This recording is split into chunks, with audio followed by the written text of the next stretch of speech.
Hey everybody, welcome back to my channel. Thanks so much for tuning in again if you're somebody that's been here before. If not, welcome to my channel. I'm so happy to have you here and I hope that you stick around and love my channel and just keep coming back. The idea for today's video actually came from a couple of different places.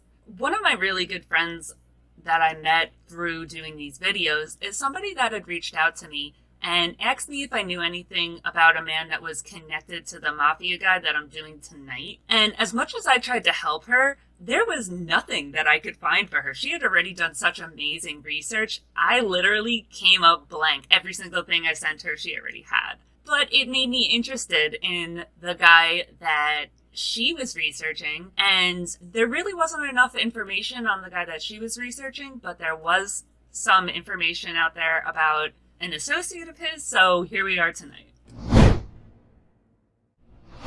I also got a comment on my YouTube last week, and they were asking about earlier generations of mafia members, and I had actually been thinking about that because we always hear about these mafia guys that, you know, they're in the mafia that was created by Maranzano and Luciano, and we very, very rarely hear about the guys that were around before that. So we know that there was a mafia before Maranzano came around. So I had never really heard anything. So let's get into tonight's episode.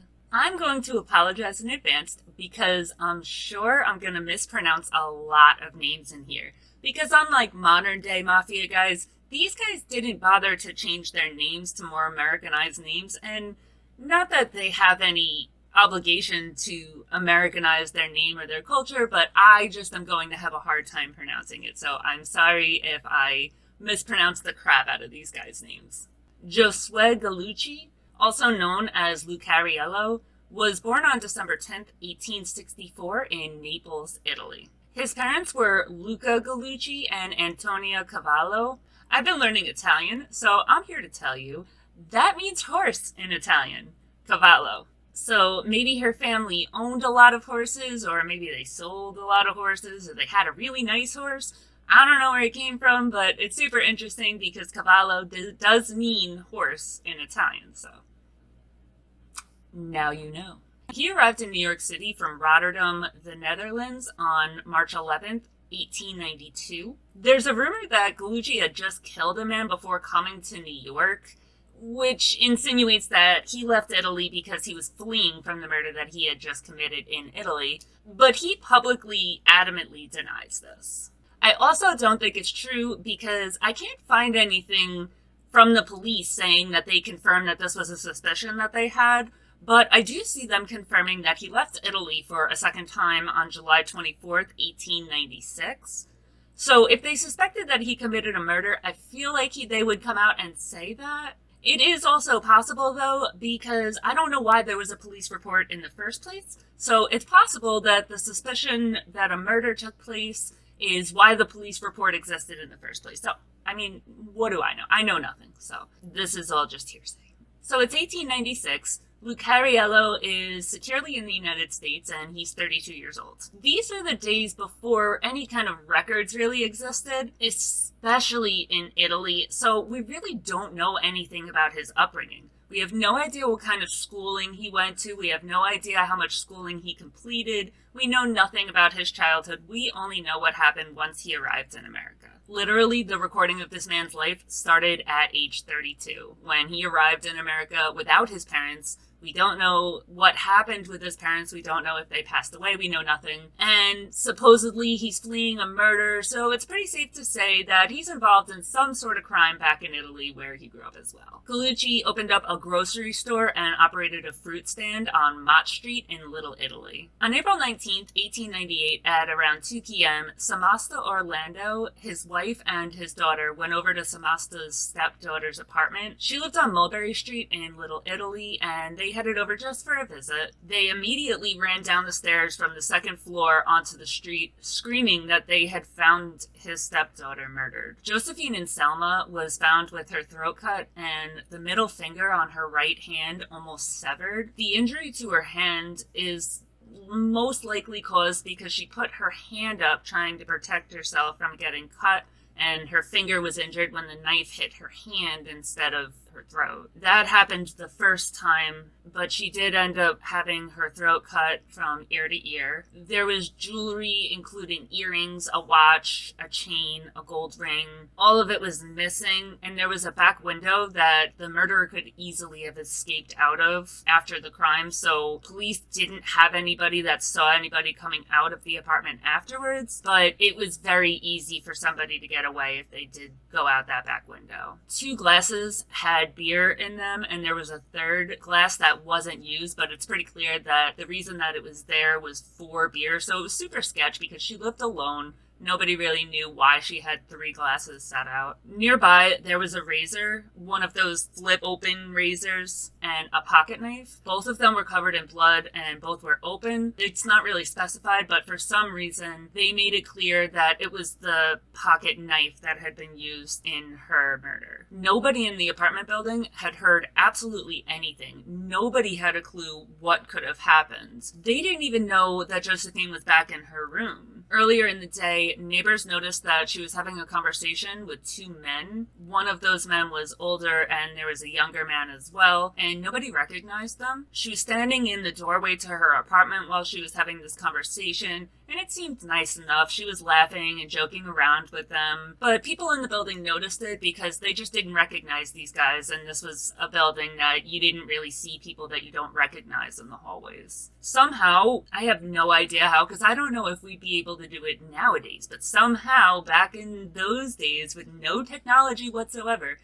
they were able to identify these 2 men that she was laughing and joking around with. Police identified these guys as Raffaello Anaccario and Anthony Napara. Again, I'm so sorry. I'm botching these names. I know. I'm sorry. But they arrested these 2 men and they let them go shortly after because they had nothing to hold them on. There was no proof. There was no link. There was nothing. Josephine had also been in an argument that morning with an older man that was sort of a janitor in the building. It's not mentioned what that argument was about. I don't think very many people know, but that man, Fernando Carmine, was arrested and he was also let go shortly after. Last but not least, Josephine had lunch around noon with her boyfriends, who was none other than Gallucci. Gallucci gave them an alibi immediately. He was at work. It was a solid alibi. People remembered seeing him there. He also said that he had no fights or problems with her, and he would have no reason at all to hurt her. Although people in the building actually knew him already because he was around so often, he came to her apartment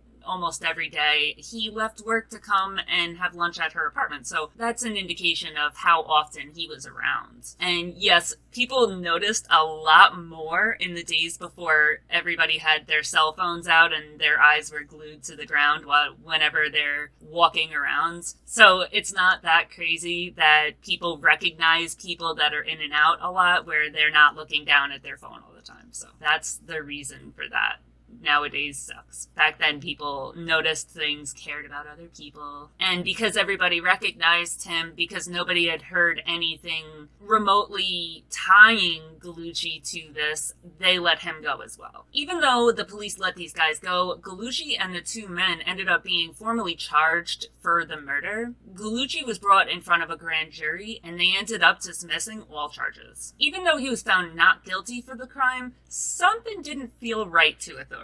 Their radar is going off hardcore at this point. They could just tell something's up with this dude. Even if he didn't kill that girl, or even if the jury says that he didn't kill that girl, something's up with him. I don't feel right about him. The same way that we're not really able to look into his history in Italy, neither was America when he first arrived. American authorities really knew nothing about this random dude that all of a sudden appeared on their radar, and one detective, Joe Petrosino, is like, there's no way that this guy just started committing crimes. He is definitely a seasoned criminal, especially based on the way that he carried himself in court and on the stand. He just does not feel right about it. So he goes and he begs his higher-ups to send word to Italy to find out more information about this Gallucci guy and his life before he arrived in America. When the American authorities got word back from the prefect in Italy, they're told that Gallucci is a dangerous criminal who had been arrested 9 times for his crimes, ranging from theft to sabotage, blackmail, and injuries that he had given. He had also belonged to a blackmail gang, and this was constantly on their radar, and police were constantly surveilling this man. They also received word about Gallucci's brother, Vincenzo and Francesco. They made Giosi look like a star pupil. Vincenzo was convicted 16 times. 16 times he was convicted. Imagine how many times he went on trial that he wasn't convicted. Like, how many times has this man been arrested? His crimes include assault, attempted murder, theft, assaulting police. Dude is not a good dude. Francesco's a little better. He had only been convicted 6 times, so, not that big of a deal. All for the same kind of stuff. All 3 of them are just mobbing it up together in Italy. Police really don't worry about Vincenzo, though, because on November 20th, 1898, he was shot and killed by Francesco D'Angelo and Luigi La Rosa on orders from an Italian secret society similar to the mafia. They both pled guilty to manslaughter and got 15 and 20 years in prison. Petrosino got word that these guys were no good and immediately starts looking into booting them out of the country, because that's what you do. You have immigrants, they're not good. You want to kick them out. That's the first thing that he looked at. But he found out that he couldn't do that because the 3 of them had been in the country for longer than a year. Again, not worried about Vincenzo. Vincenzo had already passed away, so it's just Francesco and Giosi that they have to worry about now. Petrosino also wasn't a newbie. He knew the way that Italians worked. He knew it would be almost impossible to get anywhere with this. He said that the Galluccis were only 3 of over 1,000 rascals that came into New York from Naples and Sicily, and that they didn't attract much attention because, as a class, they robbed their own people, and the Italian scheme of fix it myself interferes to throw police off the scent. It makes total sense because I spoke a lot in the Bonanno and Maranzano video about how strict the mafia was with so much as interacting with non-Italians. It was forbidden. They didn't do business with anybody else, but they also didn't commit crimes on anybody else either. It was all within the Italian community. And it's a long-held tradition of the entire group that even if something bad happens, police is never the way to go. I can attest to that personally. I legit can't stand authorities and have always viewed any kind of issue that arises as much better handled if we can just keep the cops out of it, because they don't help any situations. They only make every single situation worse. So you'll never catch me calling the police for help. And that's just the way that all Italians are kind of raised. When Josephine was murdered, it was 1898, meaning Gallucci had only been in the country for 2 years. By this time, he's already operating a fruit stand and already has a store on Mott Street, which means that he owns the store. So I'm assuming that he didn't come to America empty-handed. He already has 2 businesses open by this time. Dude came prepared. Like, he was someone in Italy, and he was able to just hit the ground running once he got to America. It didn't take long for Gallucci to build up a huge reputation in New York. He just kind of did his thing. He started opening businesses, and he just waited. Giuseppe Morello and Ignazio Lupo were arrested on counterfeit charges in 1910,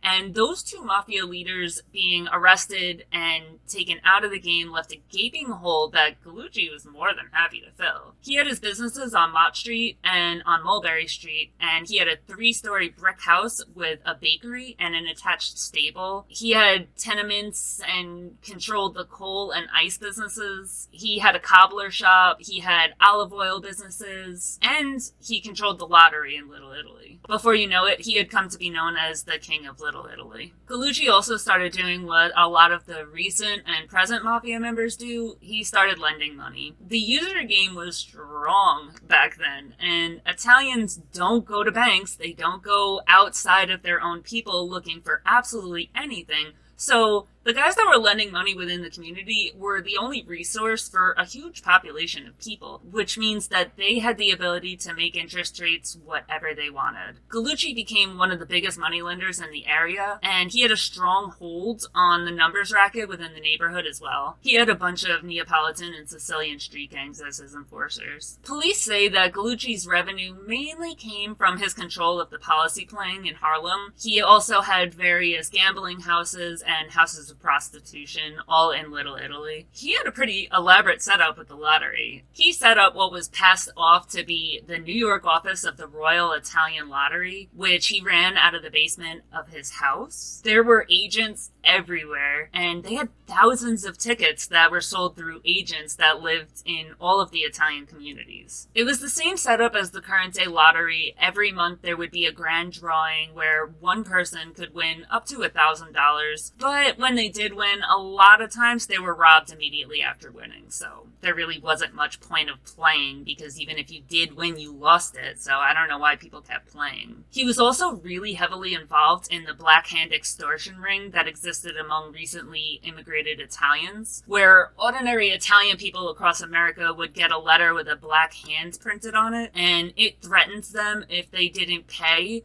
they would die or be physically harmed. People did ignore these notes sometimes, but when they did, their family members would be killed. After a while, people didn't ignore those notes anymore. Most Italians had either had family members that had been hurt, or they seen other families that had members that had been hurt by not paying. So people started to just, if they got this letter, they started paying. When we talk about the Mustache Pete's and other videos, like almost every single one that I've done, I've mentioned Mustache Pete's at least once. Most, if not all of them, belong to the Black Hand extortion racket. They were literally known as domestic terrorists. And it wasn't even in just New York. It was all over America. It was in New York, Chicago, New Orleans, St. Louis, Kansas City. No place was safe from the Black Hand. If there was a population of Italians, there was going to be a Black Hand extortion ring nearby. Gallucci met his one true love, Assunta Repa, and they got married. They had one child together, Luca Gallucci, in 1874. Unfortunately, because Gallucci is from such a long time ago, there's really not information on their courting or their wedding.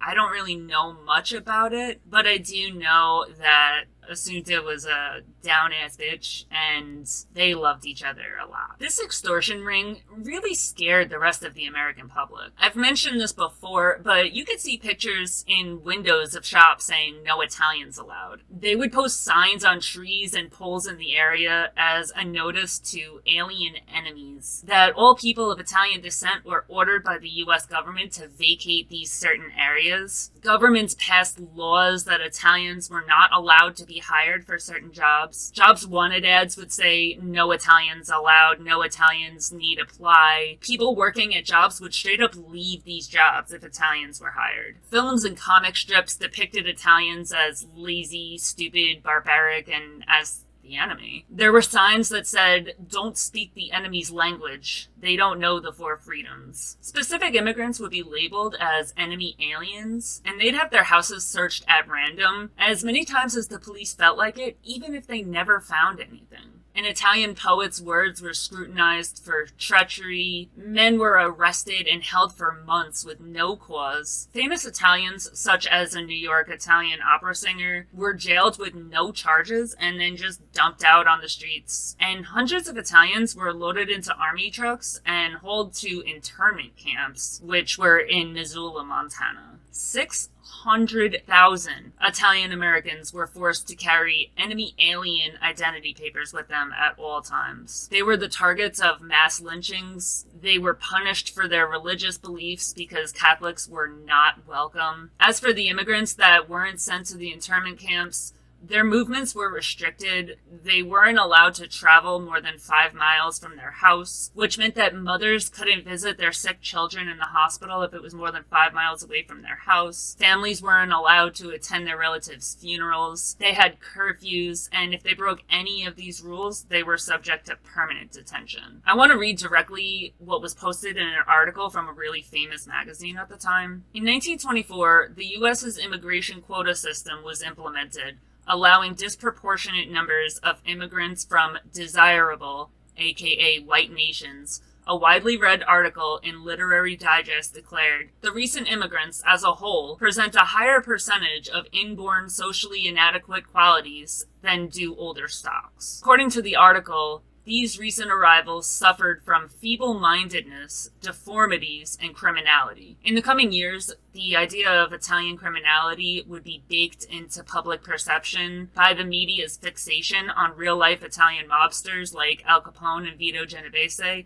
and their Hollywood equivalents, portrayed in movies like The Godfather and Mean Streets. Xenophobic ideas were peddled to the public as Protestant morality. In what looks like an early version of a MAGA campaign, lawmakers intent on making America white, Anglo-Saxon, Protestant again maintained that dark-featured Catholics weren't welcomed. A huge part of that was just prejudice. People will always have some group of people to hate, but the Black Hand extortion racket had a huge hand in this as well, because that's literally what every Italian American came to be known for, was the small portion of people in their community that did these atrocious things. It doesn't even make sense, though, because it was always two other Italians. No Italian ever sent a Black Hand notice to anybody of any other descent, but I think people were just always worried that they would be next, and if people could do these horrible things to each other, that they'd start doing it to the people around them soon enough. Another part of the prejudice was because of Mussolini,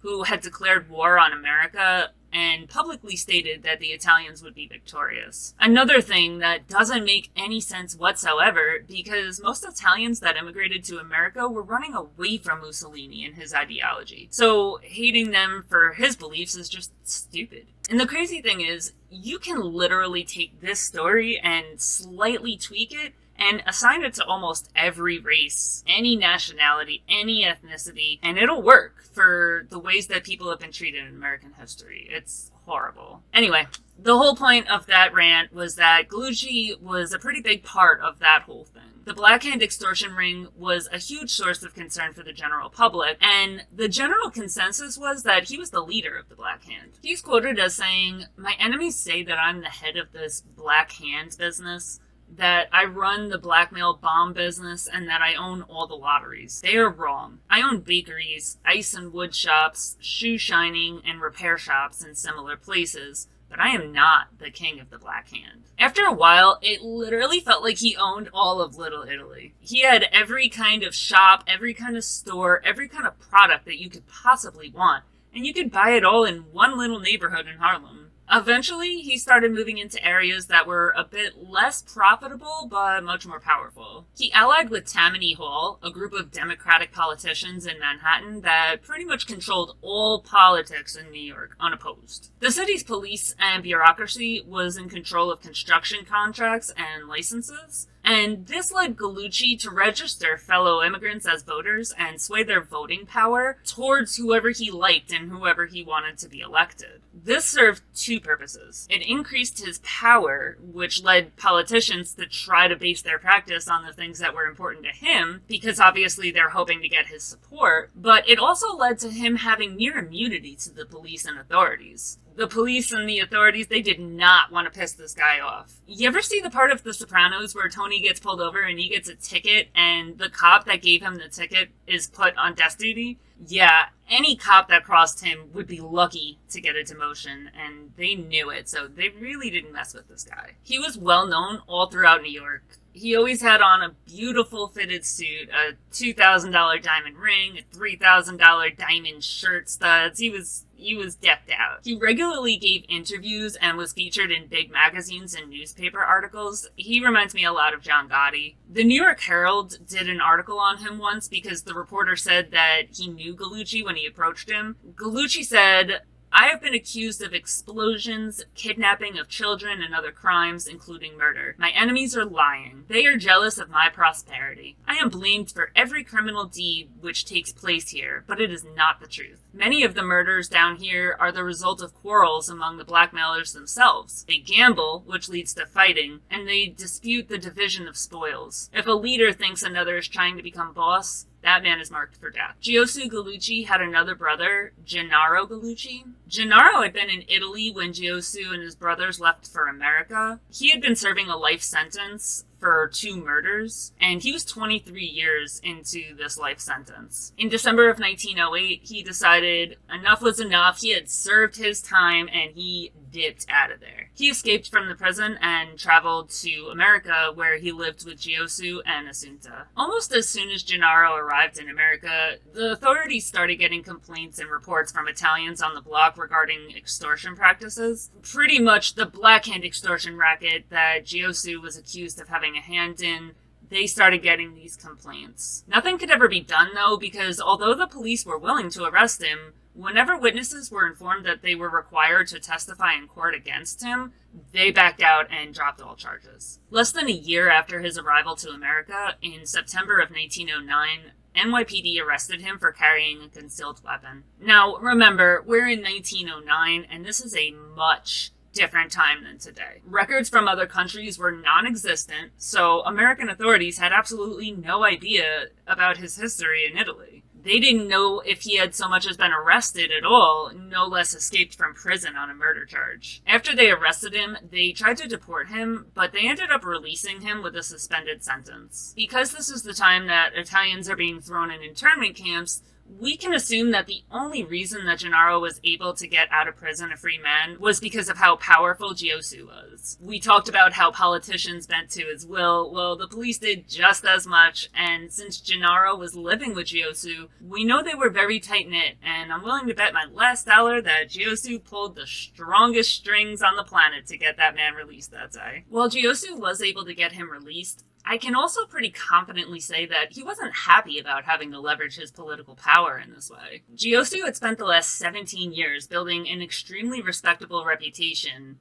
He had been opening businesses and fighting against the rumors that he was the head of the Black Hand extortion ring, and other Italians absolutely hated the Black Hand, which is for obvious reasons. They were targeted, their families were hurt, but also because they were very aware that a lot of the prejudice that they experienced from outsiders was due to this racket. So they really don't like anybody that's involved in it, which is why Giosu is denying his involvement in this so heavily. A while after Gennaro's arrest, Giosu's bakery was attacked in a drive-by shooting. All the windows had to be replaced, and cops believed it was because of Gennaro's involvement in blackmailing activities. They also thought it could have something to do with his involvement in collecting protection payments. So, I mean, same thing. The blackmailing, the Black Hand, he had some kind of involvement in it, and the police knew that that's why people were coming after him. Gennaro lived upstairs with Giosu and Assunta. He probably also helped in the bakery business downstairs as well to kind of earn his keep.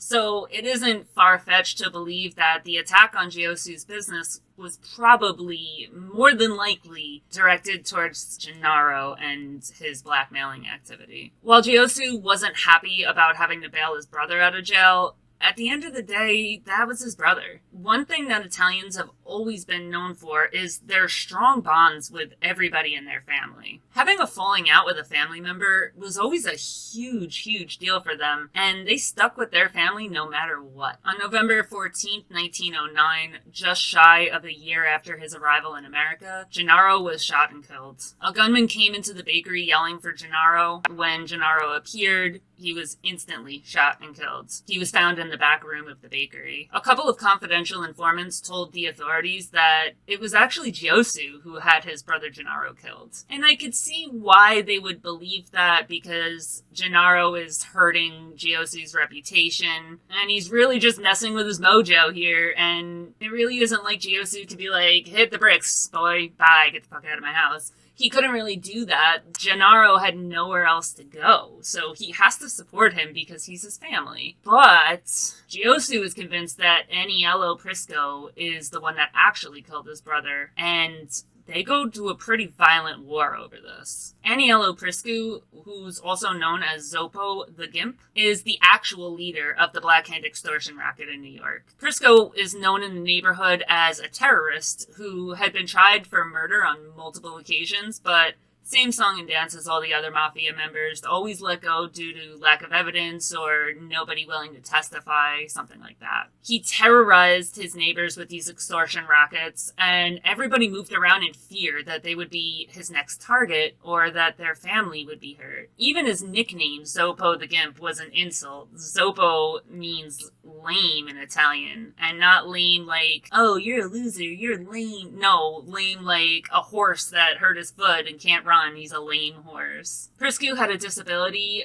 from when he was shot in 1909, and it shattered the bone on his left leg. When he finally healed from the shooting, which took a really long time to heal, his left leg was a few inches shorter than the right leg, and it caused a pretty pronounced limp for the rest of his life. Even the media hated this guy. They often referred to him as Zopo the Terrible, or the Terror of East Harlem. It's thought that Prisco went after Gennaro Gallucci because Gennaro was getting a reputation as somebody that was operating his own extortion racket. He was collecting protection payments, he was extorting local shop owners, and that's clearly stepping on Prisco's toes because Prisco's the leader of the Black Hand and he's the one that does that. It's like when drug dealers say, like, no one else is allowed to sell dope on this block but me. Like, unless you're kicking up some money to that person, you're gonna get beat up if you're in the same business that they're in the same area, because they want to be the only one making money doing it. They want to be the only source of that particular thing in the area. So, you know, if you're selling on their block, you're gonna get in trouble, and same thing here. Regardless of the power and wealth that he had amassed, Gallucci was no different than any other Italian immigrant at the time, and he started receiving Black Hand extortion letters. He refused to pay them, and he had been shot at multiple times, and he had actually gotten wounded a couple of times as well. He definitely looked at it like he's the head of the mafia. He's not going to pay for protection from what? People need protection from his people. But Prisco was having none of that, and he still wanted protection payments from Gallucci. This had been going on for a while, and even though Gallucci had been wounded a couple of times, he was a G. He took it on the chin.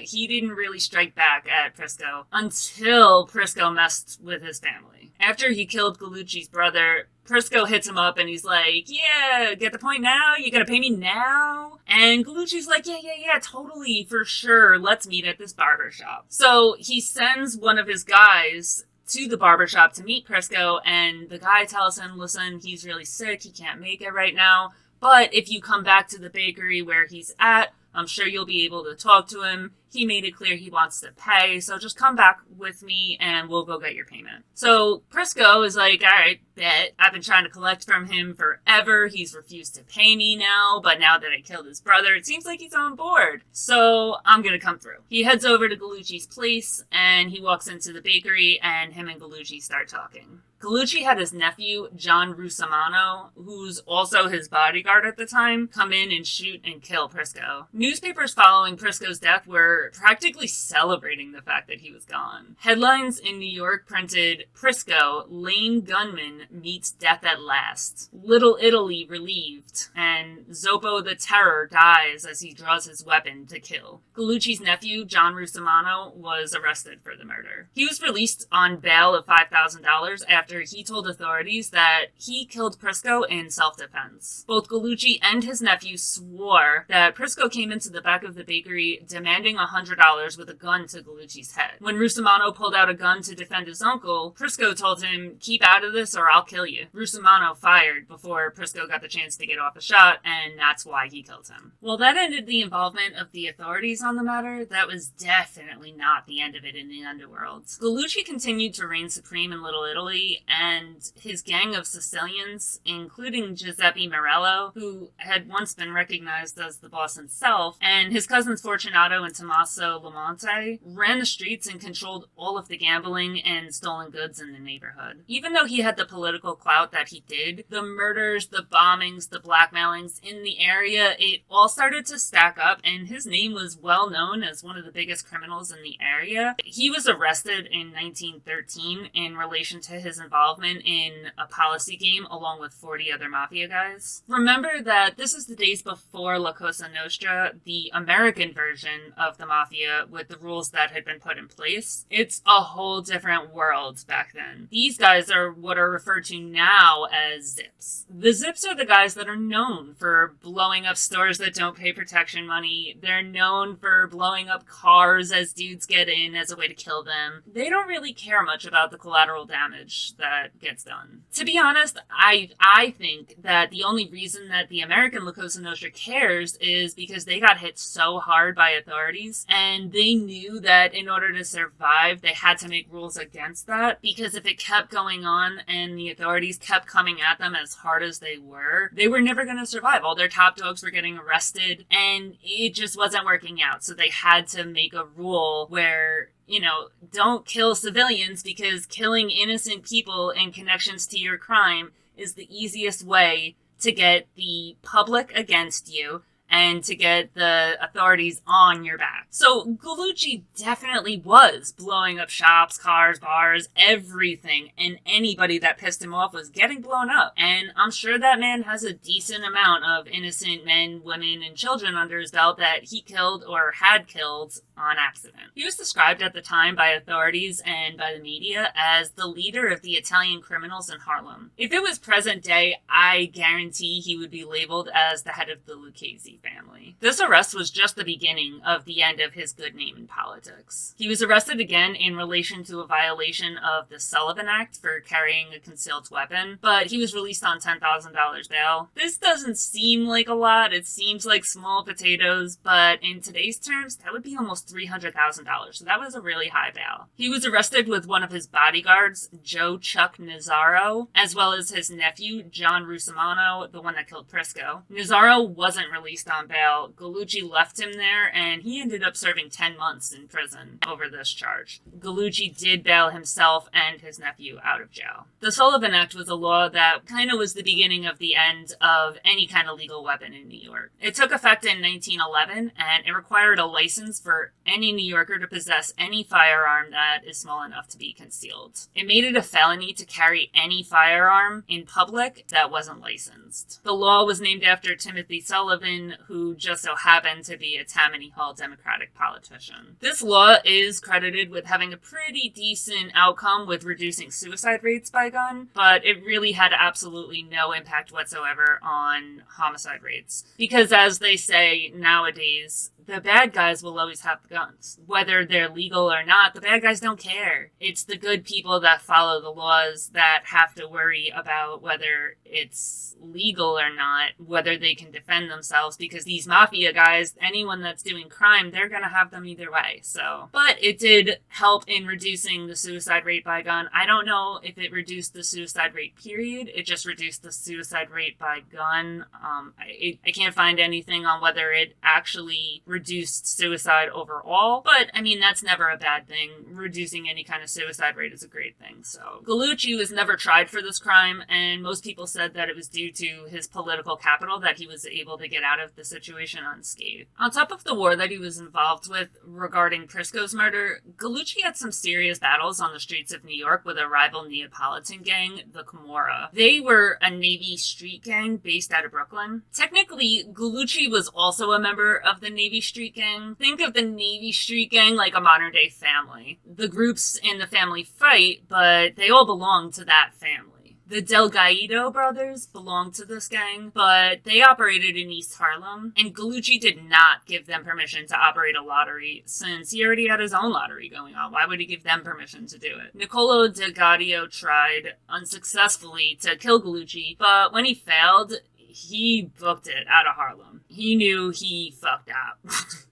When he returned in October 1914, he was killed. No charges were ever brought against anybody in relation to this murder, but everybody knew that it was Gallucci that either did it or ordered it. At this point, Gallucci is just getting it from all sides. He's walking a line of possibly going to jail, he's getting arrested, he's at war with Brooklyn, he's at war with Prisco's gang, and now other gambling rings and lotteries are popping up in the neighborhood that nobody ever asked his permission to open. That is not only taking money out of his own pocket, but it's a serious challenge to his authority. If any Joe Schmo can go and open his own lottery and operate in his territory and have no ramifications, what purpose does he serve? But he's already had Delgado killed, he's already been arrested for carrying a firearm. What is he supposed to do? Just go on a killing spree? The Morello gang, the guys that used to run the streets until Morello went to jail for a while, they had a falling out with Gallucci. They used to run together. Something happened. They decided that he was a dick. They didn't want to be his friend anymore. So they joined forces with the Camorra gang that was based in Brooklyn. The Camorra gang was into the same kind of stuff that Gallucci was into, and they also belonged to the Navy Street gang, but they also got involved in labor racketeering, which was one of the main ways that the modern-day mafia makes their money. The gang was super rich, but it ran along the same parallels that Gallucci did. They dealt heavily in peddled artichokes and olive oil the same way that Gallucci did, so it didn't take long for them to have some beef. In 1914, when Gallucci was picking up some protection money on First Avenue, he was shot and wounded, and 2 of his bodyguards were killed. He makes the decision to stop having bodyguards with him altogether. Between all the violent disputes that he's been having, it's becoming known that that position is not one you want to take. No matter how much it pays, people keep dying in that position. He had tens of people killed as his bodyguard, and everybody's kind of like, nah, screw that. He can keep that position. Can't take money to the grave. I'd rather be poor and alive than rich and dead. So you go ahead, you keep that position. So yeah, Gallucci made the decision to not have any bodyguards, but really the streets made that decision for him. On May 17, 1915, Giosi Gallucci was shot with his 18-year-old son Luca. He was in a coffee shop on East 109th Street in Little Italy. This was a business that Gallucci had recently purchased for his son Luca to operate. Luca wasn't the target, it was only Gallucci, but he was shot in the stomach while he was trying to protect his father. Giosi was shot in the stomach and in the neck. This turned into a full-scale shootout because there was 5 guys that came to shoot him, and 15 of Gallucci's men were in the coffee shop. So it was one of those black and white, no sounds, old school shootouts going on in broad daylight on a busy street. Gallucci and his son were the only ones that were injured. His son died the next day in a hospital, and the funeral that they threw for this 18-year-old innocent boy who was caught in the crossfires was insanity. It was the biggest funeral that Harlem had ever had up until that point. The funeral was attended by 5,000 people and accompanied by 800 carriages. The last carriages were leaving the church in Harlem when the hearse was arriving at the cemetery in Queens, which, if you know anything about New York geography,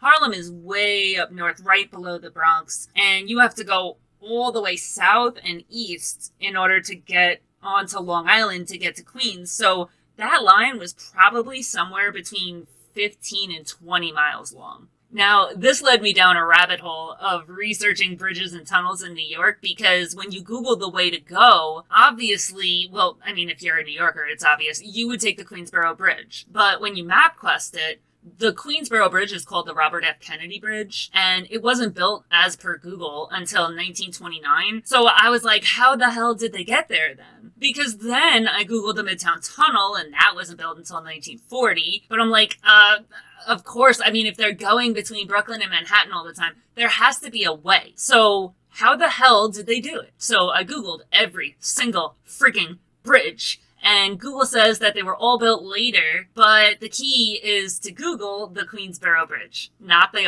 Robert F. Kennedy Bridge, because screw Robert F. Kennedy anyway, and you'll find that the Queensboro Bridge was built in 1901, so that's definitely how they got there. They took the Queensboro Bridge, and it was about 20 miles from one to the other. Back then, the Queensboro Bridge was called the Cantilever Bridge, which is super cool to think about, because you think about like a bridge that I absolutely hate driving on the Queensboro Bridge, because first of all, it's super, super thin. So, like, there's no outside rail on it. So when you're driving on it, you're on this, like, thin, tiny little bridge, and it's just so possible that you could go over into the water. In my brain, that's what's going to happen to me every time I drive on the Queensboro Bridge. So I don't like it because of that, but I also hate it because it's always jam-packed, because every New Yorker is poor, and the Queensboro Bridge is one of the only 2 bridges that goes from Long Island to Manhattan without a toll on it. So everybody takes this way, even if it takes a little longer, but it's really cool to think about the fact that the same bridge that I drove to work on a regular basis was used by people in 1915, and even before that. That's a really cool thing to think about. I also know that some members of my family were involved in building the Queensboro Bridge. And he used to talk about how people would fall into the cement as it was being laid all the time. And the Queensboro Bridge, and pretty much any bridge that is built, is kind of like a cemetery as well, because they couldn't pull the people out. So they would just leave them there and then pour cement over them. So yeah, I used to get to work that way. My family built the freaking bridge. Cool story, bro. Anyway. So back at the hospital, Gallucci is refusing to talk to police about who shot his son and who shot him and why. We all know that omerta is the way that Italians operated even before it became a law. So nobody talks to police about anything. Nobody needs anything from the cops. But 3 days later, Giosu Gallucci died from the gunshot to his stomach. The neighborhood reacted the same way,